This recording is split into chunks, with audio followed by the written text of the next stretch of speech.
Bem-vindo ao Vestibular em Cena. Hoje nós voltaremos à Unicamp para tratar de filosofia cartesiana. Bora pegar papel e caneta para nós estudarmos. Voltamos à Unicamp. Como vocês sabem, é um vestibular bastante modesto no que toca à filosofia. E nós vamos tratar de teoria do conhecimento em Descartes. Como nós já comentamos por aqui no Vestibular em Cena, essas questões de epistemologia são bastante comuns no vestibular. Vale lembrar, epistemologia é o estudo do conhecimento, isto é a maneira de estudar como eu e vocês fabricamos, construímos conhecimento. E para tratar de teoria de conhecimento cartesiana, vale voltar ao grande Roberto Rossellini e a sua cinebiografia Cartesius. Acompanhem o filme. Ho bisogno di allontanarmi dall'aria di questa città, dal rumore che producono le parole e le opinioni dei suoi dotti, per riuscire a fare funzionare liberamente la mia ragione. Ho deciso di rifiutare ogni opinione, anche le mie, come se fossero tutte false. E ho deciso anche che non accetterò, se non prima di averle attentamente esaminate con la mia ragione, che quelle sulle quali avrò raggiunto una assoluta certezza. Antes de nós tratarmos da filosofia moderna cartesiana, vale repetir aqui uma dica que nós já demos na aula de Sócrates, as cinebiografias produzidas por Roberto Rossellini. Roberto Rossellini foi um grande nome do cinema italiano do pós-guerra. Na década de 40 para a década de 50, Roberto Rossellini desenvolveu uma trilogia e fundou um movimento chamado de neorrealismo italiano. Bem, nós ainda vamos tratar disso nas nossas aulas de história do cinema. Agora, o que nos interessa aqui é a sua obra tardia. É justamente o filme que nós estamos acompanhando aqui e que retrata um pouco da vida e obra de René Descartes. Acompanhe mais um pouco o filme. Osservate bene il lavoro del fabbro. I nostri aristotelici affermano che il martello deve essere battuto velocemente, perché con la velocità la natura viene sorpresa e non le si lascia il tempo di radunare le sue forze per resistere all'urto del martello. La loro teoria non vi sembra assurda? Assolutamente. Fra poco sarà pronto. Tornerò stasera. Un metodo capace di vincere il dubbio e di produrre certezza, secondo me dovrebbe somigliare alle arti meccaniche, che contengono in se stesse i principi secondo cui bisogna fabbricare gli strumenti che sono loro necessari. Questo rumore. Sì, assordante. È meglio andare via.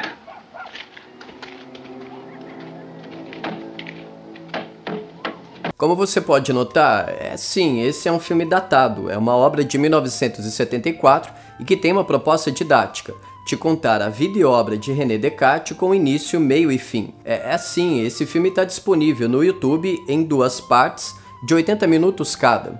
Sim, vale a pena assistir para você ter uma ideia do contexto histórico desse filósofo, matemático e cientista que lá dos 1600 para os 1700 procurou trazer uma nova autoridade científica e romper com a filosofia escolástica. Ao longo do filme, você vai perceber como a formação jesuítica de Descartes o aproximou da vida acadêmica europeia e o colocou em contato com médicos e biólogos que eram fascinados pela anatomia humana. Dessa maneira, cada vez mais Descartes passou a encarar o nosso corpo como composto de órgãos e um grande sistema que estava pronto para ser analisado, decupado e destrinchado. Por outro lado, a sua formação militar o colocou em contato com astrônomos e engenheiros que fizeram com que ele desenvolvesse uma filosofia baseada em regras e sistemas tão claros e lógicos quanto a matemática.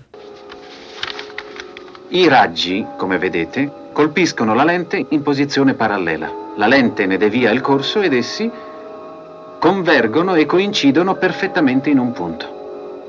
Tutto pare chiaro, semplice, evidente. E voi avreste la pretesa di portare la medesima chiarezza e la medesima semplicità nelle dimostrazioni filosofiche servendovi dei procedimenti delle matematiche.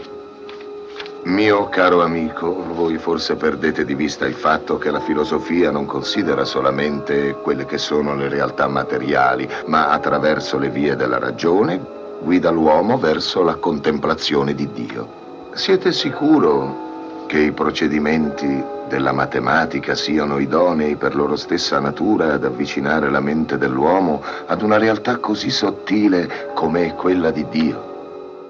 Dessa maneira, como o próprio filme costuma brincar, Descartes rompe com a filosofia escolástica baseada em tradições, hábitos, costumes e superstições e passa a fundar uma nova autoridade científica baseada no cogito, na dúvida. Pois, afinal de contas, se nem tudo que reluz é ouro, é porque os sentidos nos iludem. E se em casa de ferreiro o espeto é de pau, é porque as aparências enganam. Portanto, em Descartes, o cogito, a dúvida, a razão, deve ser sempre soberana para frear os nossos instintos e as nossas sensações, em busca de um conhecimento que seja sempre pautado numa relação lógica, simétrica e equilibrada, isto é, seja sempre baseado numa relação de causa e efeito. E é o que nós veremos na questão 9 da Unicamp de 2016. E lembre-se, aqui na descrição do vídeo você pode encontrar o link da prova e nós vamos dar uma chance para você pausar o vídeo e acompanhar também as alternativas. Vamos à leitura do enunciado. A dúvida é uma atitude que contribui para o surgimento do pensamento filosófico moderno.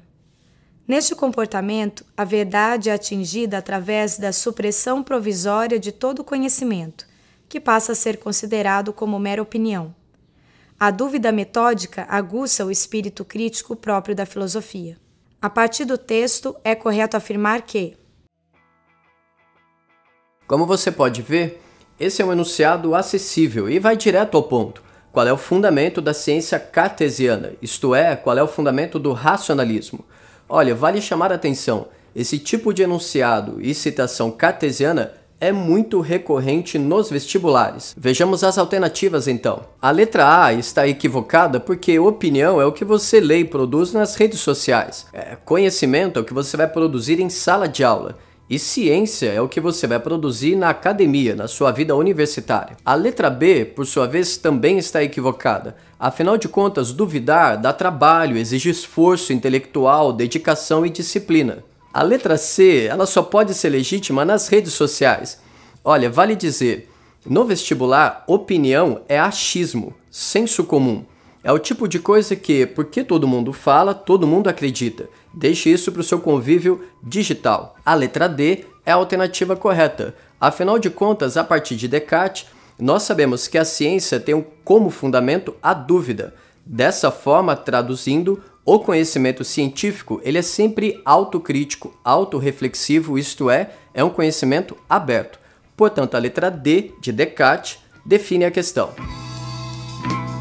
Antes de terminar, vale repetir. Esse tipo de citação cartesiana é muito recorrente nos vestibulares.